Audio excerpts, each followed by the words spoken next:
Estamos una vez más en estos programas de entrevistas a constituyentes y después vendrán candidatos a gobernadores, alcaldes, concejales, en la idea de que cada uno pueda conocer un poco más a quien lo va a representar como constituyente en esta convención que tiene como misión redactar una nueva carta fundamental. Hoy día estamos con una tremenda mujer, una experiencia de vida como ustedes no se imaginan, una vida de esfuerzo y también de superación, una mujer que lo ha dado todo por su país y por la comuna donde vive. Estoy hablando de Marisol Bañares Zúñiga, a quien tengo el gusto de entrevistar y a quien conocí hace ya un par de años atrás y me sorprendí por su espíritu, por su alegría y por la compañía que tenía en ese momento y que tiene el día de hoy también en su marido. Estimada Marisol, qué gusto poder entrevistarte a ti y partamos con un saludo tuyo a las personas que nos están viendo en toda la región de los lagos. Mucho gusto, José Antonio, por la invitación y bueno, un saludo a toda mi región, una gran región de carne, de leche, de gente bonita, de gente grata para conversar y siempre muy amable. Bueno, quizás algunos no saben, pero tú tienes una discapacidad física después de un accidente. Y estás ahí sentada, ¿no es cierto? Pero yo que conozco tu experiencia de vida, he visto cómo has superado todas las dificultades. Incluso en alguna ocasión me tocó dar una charla que era en un segundo piso donde no había accesibilidad. Y a la primera que veo en primera fila es a Marisol. Fue una cosa impresionante porque superaste todo tipo de barreras para llegar ahí. Y quiero preguntarte de entrada, porque eres una candidata constituyente que tiene un plus, a pesar de esta discapacidad, tiene un plus porque ve el mundo con otros ojos, con los ojos de haber superado una dificultad producto de un accidente. ¿Cómo ves tú la actual constitución o las actuales leyes en el tema de la inclusión, de la accesibilidad? Bueno, la actual constitución es, a mi gusto, muy general respecto a lo que tiene que ver con personas, ¿ya? No, es como que nosotros como que no figuramos, sino quiero hacerme parte de un grupo minoritario en el sentido de que siempre buscamos ser igual que el resto, ¿ya? No quiero que se confunda esa parte, pero sí hay cosas que debemos entender que no estamos dentro de ellas y por más que además existan leyes, no se cumplen, lamentablemente. Y en eso estamos al debe, porque no hay quien lo regule. Si bien existe la ley, no se regula y eso nos deja a nosotros bastante, digamos, sin mejoras. Bueno, hace unos pocos días pude acompañar a Matías Poblete, que es el presidente de la Fundación por la Discapacidad, que tiene una discapacidad visual, es ciego, a La Moneda. Justo se había cumplido un nuevo aniversario de la promulgación de la Ley de la Igualdad y la Discapacidad, y él le envió una carta al presidente de la República donde hacía una enumeración de distintas leyes, la inclusión laboral, el decreto ley número 50 de accesibilidad, y comentaba precisamente lo que tú señalas, que existen las leyes, pero que estas leyes no se cumplen. ¿Dónde pondrías tú el énfasis en las leyes que hoy día no se están cumpliendo y que requieren una atención urgente por parte de las autoridades? En este momento lo más urgente es la parte laboral. ¿Por qué lo laboral? Porque lo laboral te dignifica. Y cuando existen jefes de familia que por accidente o por lo que fuera quedaron sin trabajo, en el caso llevándolo a la parte de nuestra, ¿cierto? Y cuesta mucho que les den trabajo. O sea, yo conozco personas que tienen que vivir de su pensión básica y terminan frustrándose, frustrando también a su familia, hijos, y no es fácil, porque tratan, cuando has sido jefe de familia toda tu vida, darte cuenta que no puedes sacar adelante a tu familia es algo frustrante. Y lamentablemente los más afectados en ese sentido son los que pasan a tener una discapacidad física, o los que recién se acomodan a esto, o sea, que antes podían hacer su vida no normal, sino que común y corriente, digamos, como tú, ¿cierto? O como mi esposo, pero de un rato para otro la vida les cambió. Entonces ahí a ellos les afecta más. Por eso es importante la parte laboral. Y ahí se da una situación que al menos a mí me tocó vivir cuando era diputado y pertenecía a la Comisión de la Discapacidad, que muchas personas tenían su pensión asistencial, pero cuando encontraban trabajo les quitaban la pensión. Y eso siempre me pareció muy incorrecto, porque lo que se debía hacer era mantener, y lo que se debe hacer, a mi juicio, es mantener la pensión y agregarle, ¿no es cierto?, a la persona la posibilidad de poder hacer sus propias imposiciones, de ahorrar para la vejez, tener una cobertura de salud producto de su contrato de trabajo. ¿Cómo ves tú esa situación que hasta el día de hoy está vigente? Bueno, es complicado. O sea, opino igual que tú en ese sentido. ¿Por qué razón? Solo para que las personas que nos van a ver, ¿cierto?, tengan conocimiento. Para que una persona pueda trabajar y evitar escaras, de usar un cojín anti-escaras, si es dependiente de una silla de rueda como yo. Para poder tener una buena postura, debe tener la silla correcta, o sea, que sea una silla que esté a su peso, al largo de sus piernas, y eso se llamaría una silla, más que adaptada, sería una silla a medida. Si va a trabajar y va a tener que depender de ir solo a su trabajo, debe tener ideal una silla activa.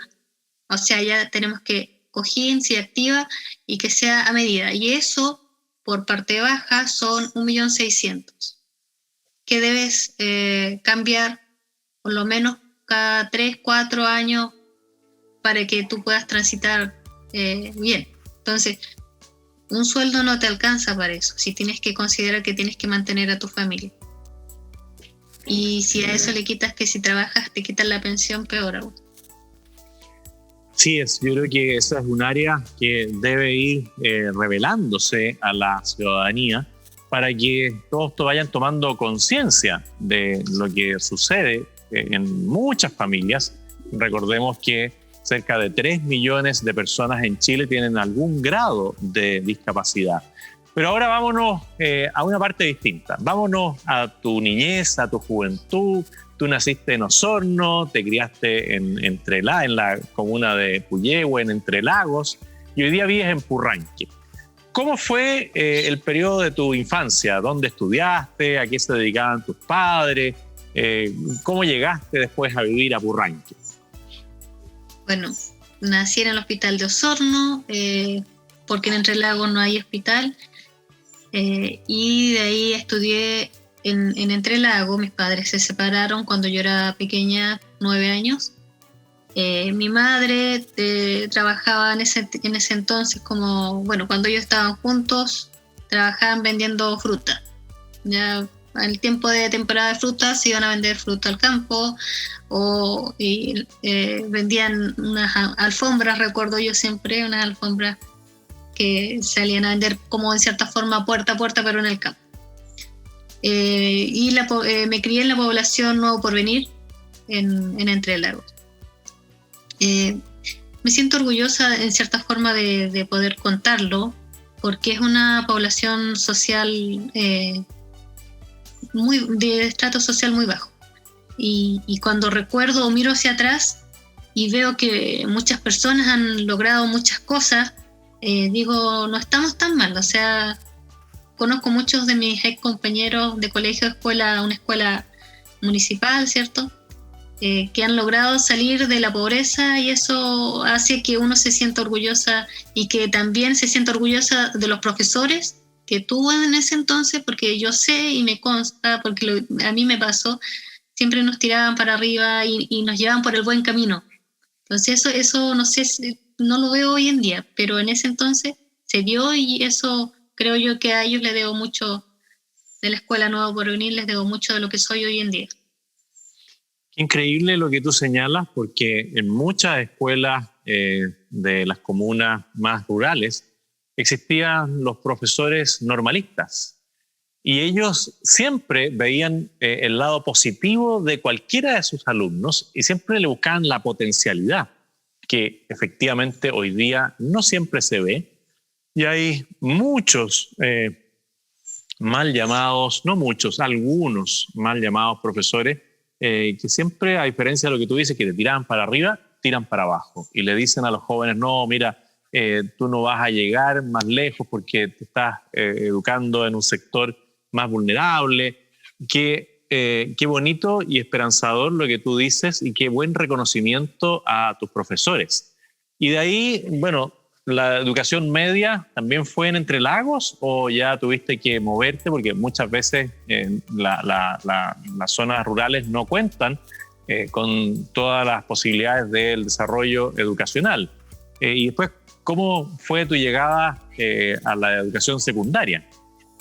Bueno, fui mamá súper joven, a los 16, y asumí tener a mi hija a los 16 años. Fui mamá soltera, y después me junté a vivir con el papá de mi segunda hija, y ahí comencé a estudiar. Trabajaba y estudiaba en la nocturna, saqué mi cuarto medio, luego me inspiré, digamos así, como vi que pude, estudié el técnico en administración de empresas, y posterior a eso lo hacía los días sábados, y de lunes a viernes trabajaba, sábado estudiaba, y el domingo tenía otro trabajo también.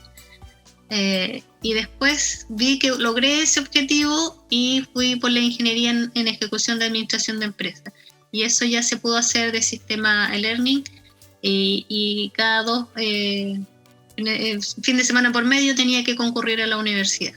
Esa fue mi manera de poder salir adelante, becada, tuve la beca Milenio, así que puedo decir que sí se puede trabajar, estudiar y ser mamá. Es difícil, pero sí se puede.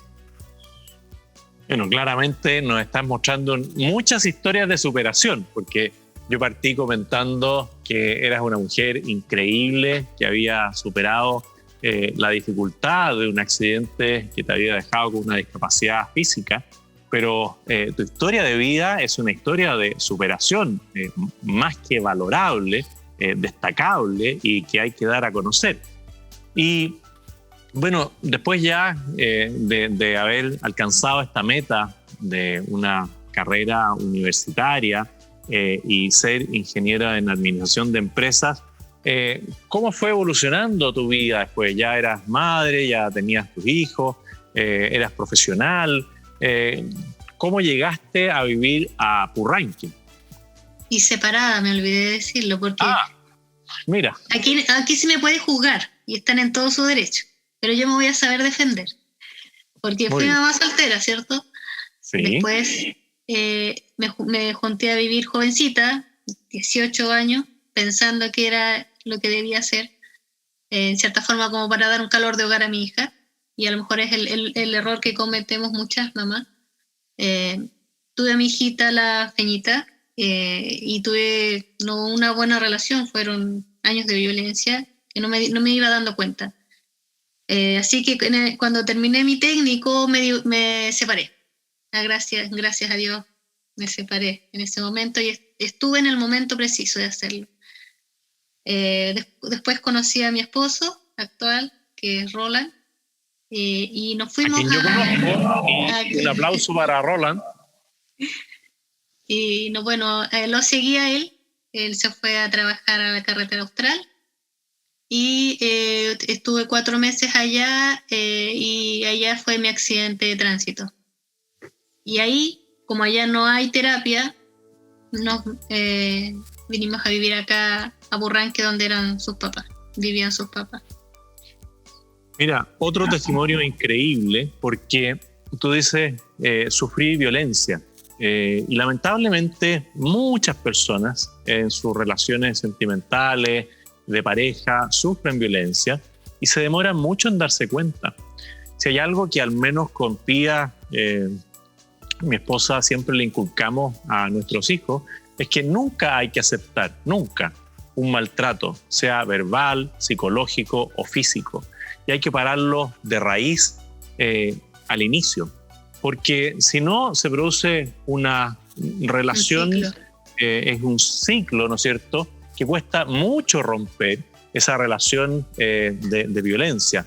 Por lo tanto, ese mensaje que tú das de decir, me di cuenta de lo que estaba viviendo y terminé con esa relación, es muy importante decirle a los jóvenes, a cualquier persona que tiene que enfrentar esa situación al comienzo. Nunca dejar que alguien lo pase a llevar, nunca dejar que alguien lo agreda física, verbal o psicológicamente.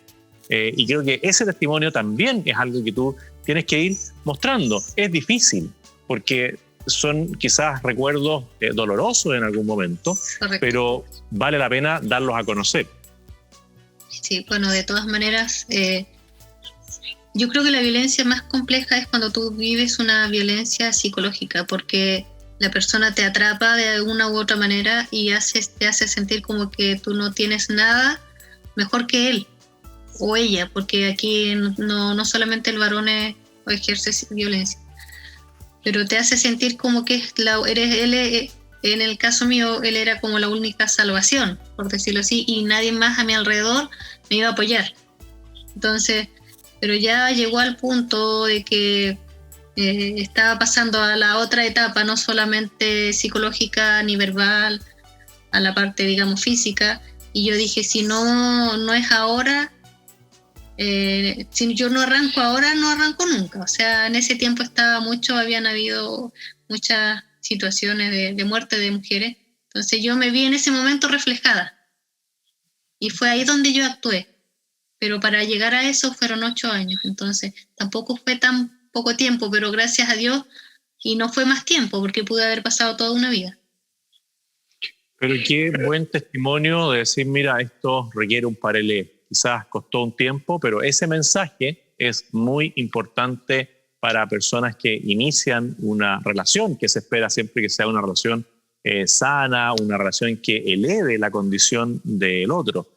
Y bueno, de ahí conociste a Roland, a quien yo también conozco y que me maravilla siempre porque es como un hombre tuerca, que le gustan los motores, le gustan las maquinarias, y hoy día estás radicada en Purranque, y a pesar de la discapacidad no te quedas sentada en tu casa, porque eres muy activa, eres dirigente social, eres presidenta de un club deportivo. Cuéntanos un poco cómo es el club Los Tigres. Sí, se llama Club Los Tigres de Purranque. Comencé a darme cuenta que me gustaba el deporte, me sentía bien, mi familia me acompañaba, además de eso le enseñaba a mis hijos a tener una vida sana, corríamos con ellos, el chiquitito, igual de chiquitito, a pesar que tiene una miocardiopatía hipertrófica, él a veces lo llevaba en la silla y no sé, mi hija mayor me empujaba o iba sola, y así nos fuimos creando un ambiente bonito porque salíamos con mi esposo. Y después los chicos empezaron a ver aquí en la comuna que yo hacía esto y empezaron también a repetirlo. Así que de ahí ya tomamos la decisión de formar el club deportivo y comenzamos a participar en conjunto con personas en situación de discapacidad como la mía física, discapacidad cognitiva, y también con los familiares de ellos. Y tú participas en un deporte adaptado y la gente podrá ver imágenes tuyas, ¿no es cierto?, en una bicicleta adaptada, y has participado en muchas corridas. Participaste en una corrida de las glorias del ejército y sacaste un lugar que te llevó al podio, ¿no es cierto?, a la premiación. ¿Cómo es la experiencia de participar en una carrera adaptada, tú en el caso tuyo con una bicicleta adaptada que mueves con las manos y agarras gran velocidad también en eso? Correcto. La verdad es que los primeros 2 kilómetros son difíciles. Ya lo que más he hecho han sido 21, 2 veces, media maratón. 21 kilómetros, ¡oh! Y eso ha sido como hasta ahora mi máximo.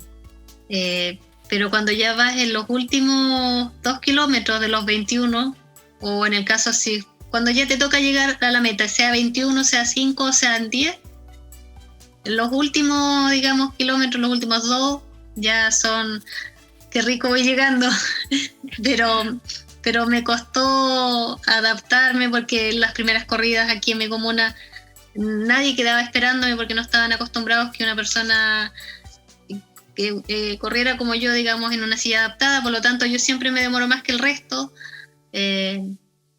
Y al final mi esposo iba atrás cortando el tránsito para que yo pueda pasar, pero hoy en día ya eso ya no ocurre, o sea, Carabineros me espera, va atrás de mí, y eso ha funcionado súper bien. La única crítica que tengo en mi región, porque solamente tuve la oportunidad de ir a La Unión, que no volví a ir porque fue una corrida nocturna y fue súper peligrosa. La única crítica es que en ninguna corrida de todas las que he participado, bueno, una sola, pero esa la voy a decir al final, no hay rampa para subir al podio. Entonces, en cierta forma, te esfuerzas el triple y no tienes derecho a estar en el podio. A pesar que se pidió, por ejemplo, una concejal en Osorno, lo pidió en el Consejo Municipal, se pidió acá en el mismo municipio, siendo que yo soy de acá de Purranque, tampoco. En las otras zonas he participado, pero no ha sido como, no ha sido tantas veces, entonces es menos la petición que puedo hacer. Pero sí debo reconocer que la única corrida fue en las glorias del ejército en Osorno, que ellos como ejército se preocuparon, mantuvimos un contacto, nos acompañaron en toda la corrida y además de eso nos pusieron una rampa para subir al podio. Así que es increíble que esos pequeños detalles pueden hacer una gran diferencia, así sí, como hablábamos del decreto 50, que es el de la accesibilidad, que curiosamente casi donde menos se cumple es en los edificios públicos. Y tú aquí dices, mira, estas son corridas que organizan municipios y que muchas veces hablan de o sobre la discapacidad, pero en este tipo de situaciones no están a la altura de las circunstancias. Ahora sí nos vamos al tema constituyente. Yo sé que hay ciertos temas que a ti te motivan, como es el tema de la vida, el tema de la familia. ¿Cómo te ves tú de constituyente en estos temas tan trascendentes como son vida, familia y también libertad? Libertad de enseñanza, libertad de culto. ¿Cómo lo ves tú? Bueno, la verdad es que nunca me propuse esto. De hecho, yo voté rechazo y me han cuestionado eso. Pero yo puedo decir que si lo hice y voy ahora en esta constituyente, ¿cierto? Como candidata constituyente, voy porque quiero justamente que se conserven los principios básicos, que sería la vida, ¿cierto? Como tú bien lo mencionabas recién, y para mí el núcleo fundamental es la familia, y no quiero que eso se pierda, entonces yo voy a ir y voy a pelear por eso, o trabajar por eso. Ahora, en respecto a lo que es discapacidad, quiero que quede plasmado también los derechos de las personas en situación de discapacidad. Actualmente, el tema de educación, por ejemplo, para los jóvenes, niños, comenzando con los niños, tienen que estar acompañados con sus padres para ir a un colegio regular. Regular, digamos, que no sea un colegio especial, como le llaman. En muchos casos ha sido la mamá la que ha tenido que estar todo el día o toda la jornada para que su hijo pueda salir adelante, porque quieren integrarse a la vida común y corriente, no ser segregados. Entonces, eso es lo que yo busco, que no se segregue más a las personas en situación de discapacidad. Eso es es uno de los puntos que yo quiero abordar principalmente, ¿cierto? Y también todo lo que tiene relación con derecho a propiedad. y la vida, que para mí es fundamental. ¿Por qué digo fundamental? Porque si se ha dado situaciones, ¿cierto?, que se ha cuestionado incluso hasta si una mujer que está en silla de ruedas pueda o no ser madre. Yo conozco una chica de Parral que le cuestionaron y bastante cuando fue madre, y ver la posibilidad de quitarle su hijita porque no iba a ser capaz de cuidarla. Entonces, gracias a Dios, ella sí lo ha logrado hacer. Yo lo he logrado hacer en compañía de mi esposo, y así hay muchas mujeres que podemos hacerlo, pero no queremos que esos derechos tan fundamentales como la vida, incluso en personas en situación de discapacidad, no sean pasados a llevar. Muy valedero el testimonio, porque efectivamente algunos, amparados en una especie de superioridad, quieren determinar qué es lo que puede hacer y qué no puede hacer una persona, y decir que todos somos iguales en dignidad. Y también el tema de la corrupción. Tú hablabas de la propiedad privada, que es algo que también te motiva, el emprendimiento, porque tú también eres un testimonio vivo de superación. El tema de la propiedad privada, el tema de la corrupción, ¿cómo lo ves tú desde el punto de vista ahora constituyente? Yo creo que, bueno, lo que es la corrupción debiese hacerse penas más fuertes para todos, partiendo digamos, de la parte política, ¿cierto? Empresarial para todos. Porque todo lo que nos ha llevado a esto, a la división, a la violencia, partió en base también a corrupción. Entonces eso es lo que debe quedar fuera, y para eso debe quedar donde deba quedar, ya sea con la Constitución, o ya sea también con una ley de refuerzo, pero debe quedar firmado y deben ser... deben ser efectivas las penas. No puede ser que, por ejemplo, un diputado estén llamando a la violencia. Al contrario, deben llamar al orden y entregar tranquilidad a la ciudadanía. No que nosotros estemos como ciudadanos preocupados si van a quemar tu casa, tu negocio. Muchos emprendedores que les quemaron sus negocios. Hoy en día el emprendedor que va a ser un buen emprendedor se va a levantar 100 veces si es necesario. Y si la primera vez le fue mal, se va a volver a levantar. Pero no es justo que te levantaste tantas veces para que venga otro y termine arruinándote. Entonces, qué gran mensaje, Marisol, porque efectivamente la presidenta del Partido Revolución Democrática, que es parte del Frente Amplio, llamó literalmente a quemar todo después del incidente que ocurrió entre el carabinero y el malabarista, donde él en legítima defensa hace uso del arma de servicio y lamentablemente fallece este joven. Pero por ningún motivo, razón o circunstancia corresponde que una autoridad electa llame a una especie de venganza masiva y a quemar todo. Por eso me parece muy, muy atingente tu comentario.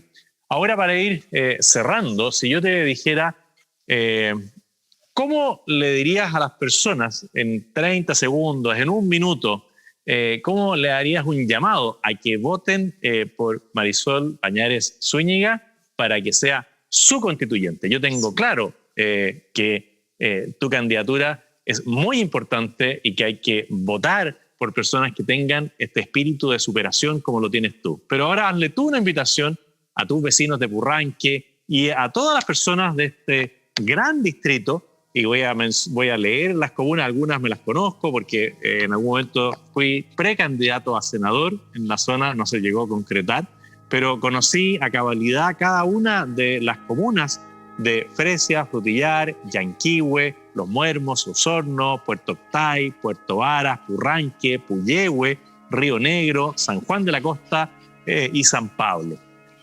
¿Qué les dirías a ellos para invitarlos a votar por ti? Bueno, yo les digo a ellos que vuelvan a confiar, que tienen la oportunidad en sus manos en esta oportunidad, ¿cierto?, que se viene con gente nueva, y con gente que quiere ir con una sola línea, con convicción y con verdad. Muy buen mensaje, con convicción y con verdad para volver a creer. Un gran abrazo, Marisol, un gran abrazo también a tus hijos, a Roland, que ha sido un compañero ejemplar, diría yo. ¿Ah? Alguien que siempre está ahí y tú siempre estás ahí también con él. Así que un gran abrazo para ti, para tu linda familia, y que todo vaya muy bien en este proceso constituyente y que celebremos ese día 11 de abril el triunfo tuyo como constituyente. Un abrazo. Muchas gracias. Que estén muy bien.